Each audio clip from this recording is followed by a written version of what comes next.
Rebonjour.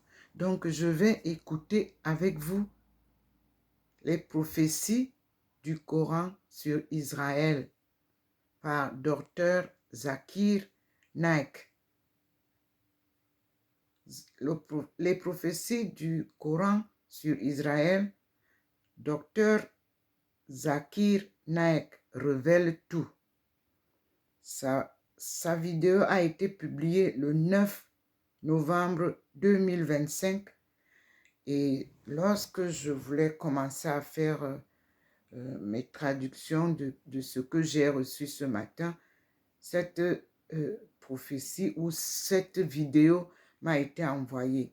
Et ce qui m'a intéressé, c'est que dans c'est une conférence qu'ils ont faite et il répond à une question profonde posée par Amina Al-Farouki, qui est la suivante.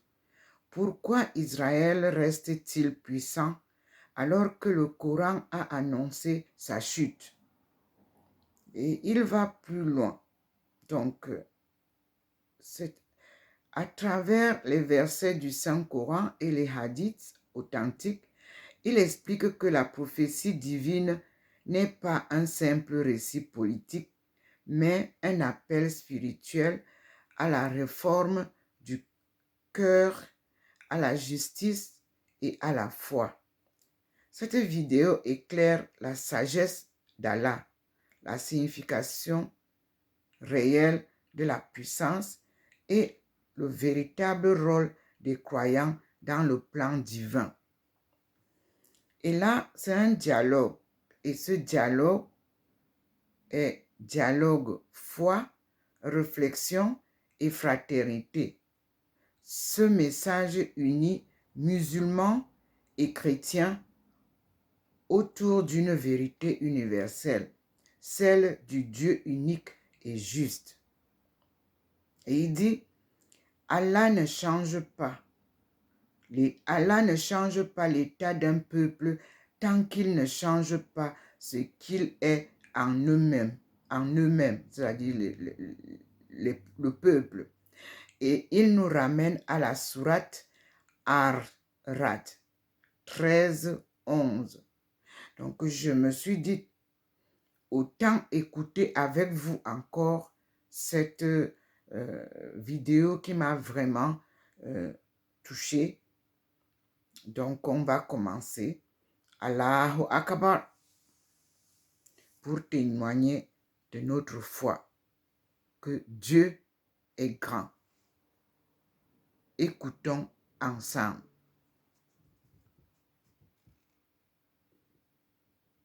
Assalamu alaikum wa rahmatullahi wa barakatuh, chers frères et sœurs, chers amis musulmans et chrétiens présents ici aujourd'hui. Je me nomme Amina Al-Farouki, j'ai 50 ans, et je suis profondément honorée de pouvoir m'adresser à notre cher invité, le docteur Zakir Naik, ainsi qu'à toute l'assemblée réunie dans ce bel esprit de dialogue et de fraternité. Ma question est simple, mais elle résonne fortement avec l'actualité. Pourquoi Israël reste-t-il puissant alors que le Coran a annoncé sa chute? Bismillahirrahmanirrahim. Chère sœur Amina, qu'Allah vous récompense pour cette question profonde et pertinente. Elle touche à un sujet qui interpelle non seulement les musulmans, mais aussi les chrétiens, car elle est liée à la fois à l'histoire, à la foi et à la destinée des peuples mentionnés dans les Écritures.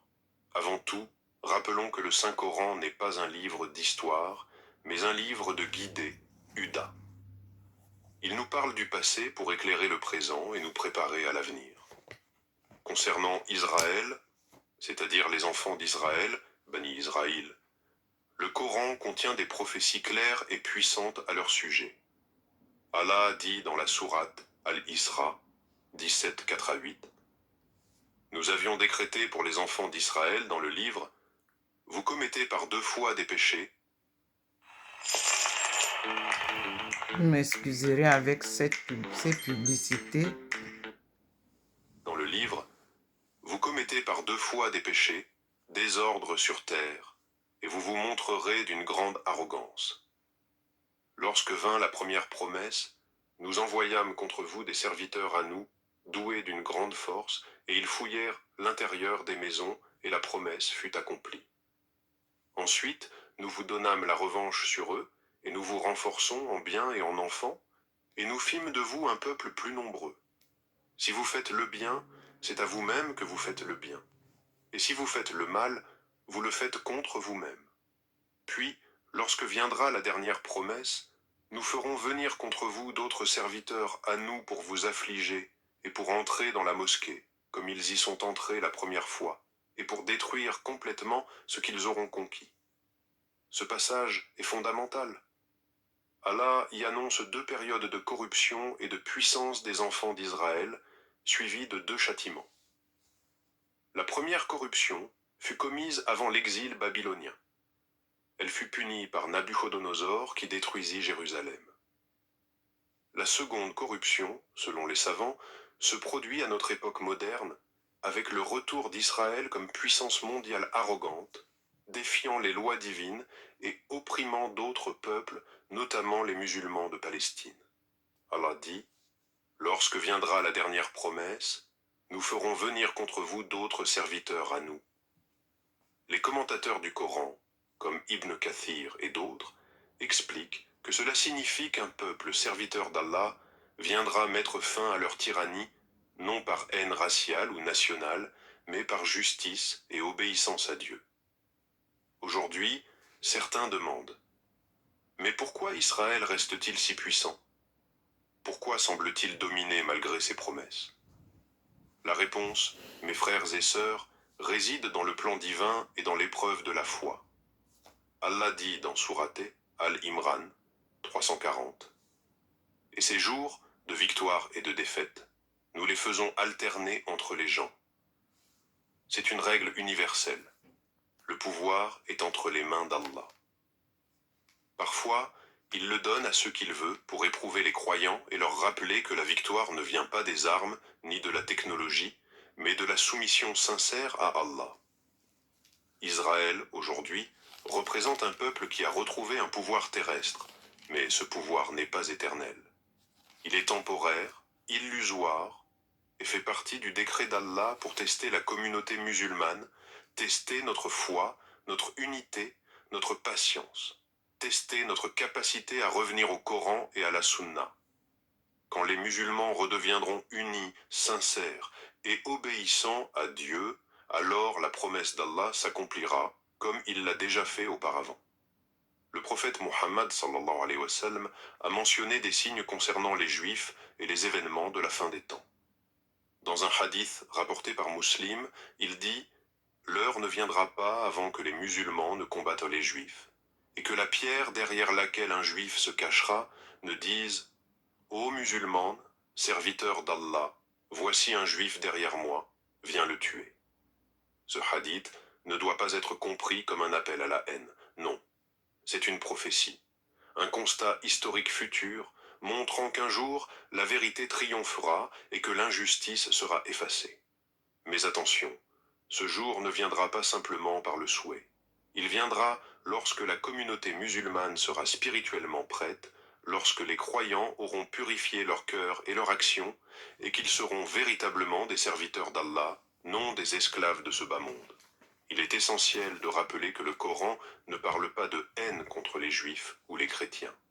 Il parle contre l'injustice, la corruption et la désobéissance à Dieu, quel qu'en soit l'auteur. Allah dit dans Surat Al-Maïda 5.82 « Tu trouveras certes que les plus acharnés des hommes à s'opposer aux croyants sont les Juifs et les associateurs, et tu trouveras certes que les plus disposés à aimer les croyants sont ceux qui disent « Nous sommes chrétiens ». Cela signifie que le dialogue, le respect et la recherche de la vérité sont possibles et encouragés entre musulmans et chrétiens. Lorsque nous reviendrons sincèrement vers Allah, alors la justice reviendra, la vérité triomphera et les prophéties du Coran s'accompliront comme toujours. Mes frères et sœurs, si cette discussion vous a apporté réflexion et foi, je vous invite à soutenir ce message. Abonnez-vous à cette chaîne, partagez cette vidéo, aimez-la et commentez Allahu Akbar pour témoigner de votre amour pour la vérité et votre confiance dans la promesse d'Allah. Allah. Chers frères et sœurs, permettez-moi de poursuivre là où nous nous étions arrêtés. Dans la première partie, nous avons établi que la puissance actuelle d'Israël n'est pas un hasard historique, mais un épisode précis du décret divin annoncé dans le Saint-Coran. Aujourd'hui, nous allons aller plus loin pour comprendre la sagesse d'Allah derrière cette réalité et comment ces prophéties appellent les croyants à une transformation intérieure et collective. Allah nous dit dans Sourate Al-Isra 17:8 « Il se peut que votre Seigneur vous fasse miséricorde.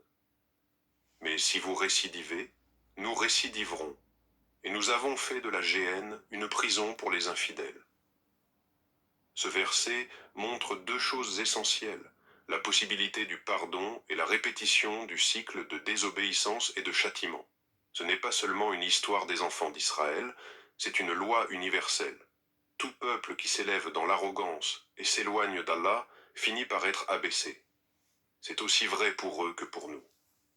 Aujourd'hui, Israël se trouve dans une position de domination politique, militaire et économique. Mais il faut comprendre que le pouvoir temporel n'est pas le signe de la bénédiction divine, il peut être un moyen d'épreuve. Allah peut donner la richesse, la science et la force à un peuple, non pas par amour, mais pour le tester. Allah dit dans Sourate Al-An'am 6:44. Puis, lorsqu'ils oublièrent ce qu'on leur avait rappelé, nous ouvrîmes à eux les portes de toutes choses, jusqu'à ce que, se réjouissant de ce qu'ils avaient reçu, nous les saisîmes soudainement, et les voilà désespérés. Voyez-vous, mes frères et sœurs, cette description est frappante. Elle décrit un peuple qui croit triompher, qui se réjouit de sa réussite matérielle, mais qui ignore que tout cela n'est qu'un prélude à un effondrement soudain. Dans la conception coranique, le pouvoir n'appartient à personne d'autre qu'à Allah. Il le donne et le retire selon sa sagesse. Dans Sourate Al-Imran 3:26, Allah dit « Dis, ô Allah, maître de la royauté, tu donnes la royauté à qui tu veux, et tu arraches la royauté à qui tu veux, tu donnes la puissance à qui tu veux, et tu humilies qui tu veux. Le bien est en ta main, car tu es omnipotent. » Ce verset est un rappel puissant. Aujourd'hui, Israël détient la royauté politique et militaire sur une partie de la terre bénie, mais demain, cette royauté sera retirée, non par hasard, mais par le décret du Tout-Puissant. Et cette promesse, mes frères et sœurs, ne s'accomplira pas simplement par la force des armes, mais par le retour du cœur des croyants vers la foi véritable. Allah nous a déjà donné la clé du changement. Allah ne change pas l'état d'un peuple tant qu'il ne change pas ce qui est en eux-mêmes. Sourate Ar-Ra'd 13:11. Ce verset est le fondement de toute réforme. Avant que le monde extérieur ne change, le monde intérieur doit changer. C'est pourquoi la victoire promise n'est pas seulement militaire ou politique, elle est spirituelle et morale. Regardons l'histoire des prophètes mentionnés dans le Coran. Chaque prophète a affronté une puissance arrogante. Moïse, Musa alayhi salam, face à Pharaon, Abraham, Ibrahim alayhi salam, face à Nimrod, Jésus, Isa alayhi salam, face aux autorités injustes de son temps, et le prophète Muhammad face aux Kouraïchites et à leurs alliés. Tous ces récits ont un point commun. Les oppresseurs semblent triompher pour un temps, mais au moment où ils croient tout contrôler, Allah renverse la situation. C'est la même loi divine à l'œuvre dans le cas d'Israël aujourd'hui. Pharaon aussi dominait, possédait les armées les plus puissantes et croyait contrôler les destinées. Mais Allah dit dans Sourate Yunus 10, 90 à 92. Deep Truth, Bill Gates. Mais où vont nos bouses? Chaque jour des... Et Allah dit dans Sourate Yunus 10, 90 à 92. Et nous fîmes traverser la mer aux enfants d'Israël. Pharaon et ses armées les poursuivirent par tyrannie et hostilité. Puis, quand la noyade l'atteignit, il dit « Je crois qu'il n'y a point de divinité à part celui en qui ont cru les enfants d'Israël. » Mais il n'était plus temps. Voyez, Allah l'a laissé aller jusqu'au bout de son arrogance pour ensuite le faire périr devant le monde entier, afin que son histoire soit un signe éternel. C'est exactement ce qu'Allah fera encore. L'histoire se répète, car les lois divines ne changent pas. Frères et sœurs, nous devons comprendre que les prophéties du Coran ne sont pas des spectacles à observer, mais des appels à l'action. Allah nous montre ce qui arrivera, non pour que nous restions spectateurs, mais pour que nous soyons les acteurs du bien et de la justice. Dans Surat Al-Hajj 22-41, Allah décrit les croyants qu'il soutient. Ceux qui, si nous leur donnons la puissance sur terre, accomplissent la prière, acquittent la zakat, ordonnent le bien et interdisent le mal. C'est-à-dire que la promesse divine est conditionnée. Si la communauté musulmane veut voir la fin de l'injustice et la réalisation de la prophétie, elle doit d'abord retrouver sa mission spirituelle et morale. Aujourd'hui, nous voyons beaucoup de musulmans parler de la chute d'Israël, mais combien parlent du redressement de la communauté musulmane? Combien se soucient de purifier leur cœur, d'éduquer leurs enfants dans la foi, de vivre selon le Coran et la Sunna? La vraie victoire commencera quand chaque foyer redeviendra une école de foi, quand chaque musulman comprendra qu'il a un rôle à jouer dans l'équilibre du monde. C'est cela que le prophète voulait dire quand il a dit « Chacun de vous est un berger et chacun de vous est responsable de son troupeau ». Hadith rapporté par Al-Bukhari et Muslim. Regardons la société moderne, et en particulier les puissances qui dominent aujourd'hui. Quelles sont leurs valeurs? L'individualisme, la matérialité, la négation de Dieu, la désacralisation de la vie. Tout cela ressemble aux caractéristiques des peuples qui ont précédé et qui furent détruits. Dans Surat Al-Qasas 28, 76 à 81, Allah nous parle de Qarun, Corée. Qarun faisait partie du peuple de Moïse, mais il se montra hautain envers eux. Nous lui avions donné des trésors dont les clés pesaient lourd à une troupe d'hommes forts. Son peuple lui dit « Ne te réjouis pas, car Allah n'aime pas les arrogants. » Ce passage est une image parfaite de la situation actuelle. Les nations riches et puissantes, dont Israël fait partie, accumulent les biens, dominent les autres, mais oublient que la vraie puissance appartient à Allah. Et comme Qarun, leur richesse deviendra leur ruine. Une question revient souvent. Mais la terre de Palestine n'a-t-elle pas été promise aux enfants d'Israël? Le Coran reconnaît effectivement que cette terre leur a été donnée autrefois, mais à condition qu'ils obéissent à Allah. Allah dit dans Surat Al-Maïda 5.21 « Ô mon peuple, entrez dans la terre sainte qu'Allah vous a prescrite et ne reculez pas, sinon vous serez perdants. » Mais que s'est-il passé? Lorsqu'ils ont désobéi, cette promesse a été suspendue.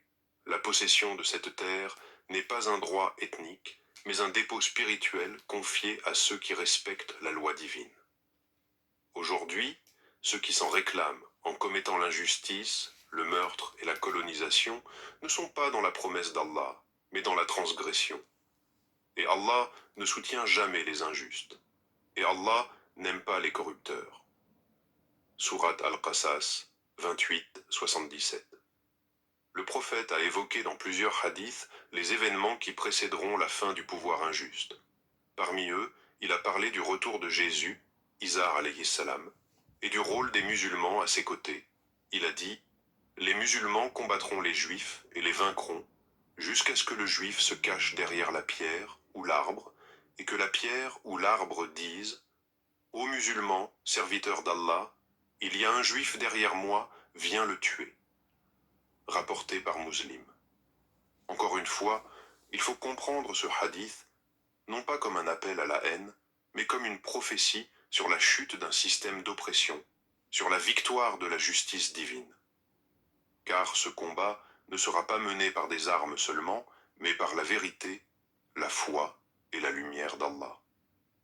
Lorsque Jésus reviendra, il mettra fin à l'injustice et rétablira la vérité sur la terre. C'est là que les promesses du Coran se réaliseront pleinement. Ce qui est attendu de nous aujourd'hui, ce n'est pas d'attendre passivement ces événements, mais de nous préparer spirituellement.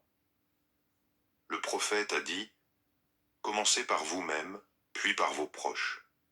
Cela signifie « Réformons nos foyers, nos comportements, nos cœurs ». Si chaque musulman devient sincère dans sa foi, alors nous redeviendrons cette communauté que le prophète décrivait ainsi. Vous êtes la meilleure communauté qu'on ait fait surgir pour les hommes. Vous ordonnez le bien, interdisez le mal, et croyez en Allah. Sourate Al-Imran 310. C'est là que réside la véritable force. Pas dans les armes, ni dans les slogans, mais dans la réforme morale et spirituelle. Quand la lumière de la foi remplira de nouveau nos cœurs, alors le monde changera naturellement autour de nous. Et à nos frères et sœurs chrétiens ici présents, je veux dire que ces prophéties ne s'opposent pas à votre foi. Le Coran ne rejette pas Jésus, bien au contraire. Il le rétablit dans sa véritable dignité de prophète et de Messie. Nous croyons, comme vous, qu'il reviendra pour établir la justice et briser les faux dieux. Et ce jour-là, la vérité unira tous les croyants sincères, qu'ils soient nés musulmans ou qu'ils aient suivi Jésus avec un cœur pur. Le Coran dit dans Sourate Az-Zukhruf 43-61, il, Jésus, sera un signe pour l'heure. Ne doutez donc pas de cela et suivez-moi. Voilà un droit chemin. Ainsi, le message n'est pas de créer la division, mais de rassembler autour de la foi au Dieu unique, autour de la justice, de la compassion et de la vérité. Aujourd'hui, beaucoup de musulmans se découragent en voyant les injustices. Mais souvenez-vous, l'histoire n'est pas finie. Allah dit dans Sourate Ash-Shu'ara 26, 227, « Et les injustes sauront bientôt quel sera leur sort. » C'est une promesse divine. L'oppression ne dure jamais. Chaque empire construit sur le sang et la corruption finit par tomber. Babylone est tombée, Rome est tombée. Les empires coloniaux sont tombés et le système d'oppression moderne tombera à son tour, car Allah est le plus juste des juges. Mais avant cela, Allah veut que nous soyons prêts à porter le flambeau de la justice après leur chute. Car si nous restons divisés, corrompus ou éloignés du Coran, d'autres prendront notre place. Frères et sœurs, les prophéties du Coran sur Israël ne sont pas des récits pour satisfaire notre curiosité. Ce sont des signes de responsabilité. Elles nous appellent à redevenir les porteurs de la vérité. Ce n'est pas parce qu'Israël tombera que les musulmans seront automatiquement victorieux. Non. Seuls ceux qui auront la foi, la justice et la miséricorde hériteront de la terre. Nous avons écrit dans le livre, après le rappel, que la terre sera héritée par mes serviteurs vertueux. Sourate Al-Anbiya 2105. Voilà la véritable promesse. Elle n'est pas ethnique, elle n'est pas nationale, elle est morale et spirituelle. Quand les cœurs redeviendront purs, quand les mosquées redeviendront des lieux de science et non de simples rituels, quand les croyants vivront le Coran au quotidien, alors le monde verra que la parole d'Allah est la seule vérité. Et ce jour-là, la prophétie du Coran sur Israël s'accomplira dans toute sa splendeur, non pas comme une vengeance, mais comme la victoire de la justice d'Allah sur la corruption humaine. Qu'Allah te bénisse. Quand il s'agit d'envoyer de l'argent en Afrique, je ne perds pas de temps. Je tape et hop, l'oiseau tap-tap-sen s'en va. Bénisse, cher professeur Dr Zakir Naik. Je tiens à te remercier pour le temps que tu as consacré à cette réponse si profonde, si claire et si lumineuse. J'ai posé une question simple, mais ta réponse m'a ouvert un horizon que je n'imaginais pas. Tu n'as pas seulement parlé de la prophétie du Coran sur Israël, mais tu as révélé à travers elle le sens véritable du message d'Allah, la justice, la foi et la responsabilité de chacun. Beaucoup d'entre nous, musulmans et chrétiens, se posent les mêmes questions. Ils regardent le monde, voient l'injustice, la guerre, la souffrance, et se demandent où est Dieu? Pourquoi laisse-t-il cela se produire? Mais à travers tes explications, cher docteur, j'ai compris que ce n'est pas une absence de Dieu, mais une épreuve de Dieu. Allah laisse parfois les puissants dominer pour tester le cœur des croyants. Saurons-nous rester patients, sincères et justes? Tu nous as rappelé que la prophétie du Coran sur Israël n'est pas un simple récit politique, mais une leçon universelle sur la foi et la corruption. Tu as montré que ce n'est pas le peuple en soi qui est visé, mais l'injustice, l'arrogance et la désobéissance. Et j'ai beaucoup aimé quand tu as dit que le véritable enjeu n'est pas la chute d'Israël, mais la renaissance spirituelle du monde musulman. Cette parole m'a touchée, car elle nous ramène à l'essentiel. Souvent, nous attendons que les choses changent autour de nous, alors qu'Allah nous dit « Allah ne change pas l'état d'un peuple tant qu'il ne change pas ce qui est en eux-mêmes ». C'est cela, le véritable réveil. Changer nos cœurs, éduquer nos enfants dans la foi, prier sincèrement, aimer la justice et repousser la haine. Et à vous tous, chers frères et sœurs, musulmans et chrétiens, je voudrais dire que ce dialogue m'a beaucoup enrichi. En écoutant le docteur Zakir Naik, j'ai senti combien le Coran invite à la réflexion et à la paix. Ce n'est pas un livre de conflit, mais un livre de lumière. Je comprends maintenant que le Coran ne parle pas contre un peuple ou une religion, mais contre les comportements qui mènent à la ruine morale. Il appelle chacun, quelle que soit sa foi, à revenir à Dieu, à se purifier, à faire le bien. Et ce message, je crois qu'il peut toucher chaque être humain sincère, qu'il soit musulman, chrétien ou juif. Alors, merci encore, cher professeur, pour ta patience et ta bienveillance. Tu as su répondre sans colère, sans provocation, mais avec sagesse et amour de la vérité. Tu as montré que le savoir ne sert à rien sans humilité. Qu'Allah te bénisse, cher professeur docteur Zakir Naik. Qu'il bénisse ta parole, ta santé et ta mission de paix et de vérité. Qu'il bénisse aussi tous ceux qui nous écoutent aujourd'hui, afin que leur cœur s'ouvre à la lumière du Coran et de la raison. Chère sœur Amina Al-Farouki, qu'Allah vous récompense pour vos paroles pleines de sincérité. Vous avez posé une question importante et vous avez écouté avec une belle ouverture d'esprit.